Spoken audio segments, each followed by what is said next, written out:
ভগবান শিব ঠাকুর বলেছেন যে আরাধনাম সর্বেশাম বিষ্ণু আরাধনাম পরম।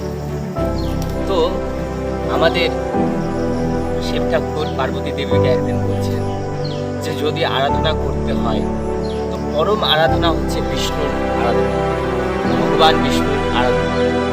তো এক জায়গায় বলেছে এতে চাংশ কলা পুংস কৃষ্ণস্তু ভগবান স্বয়ং।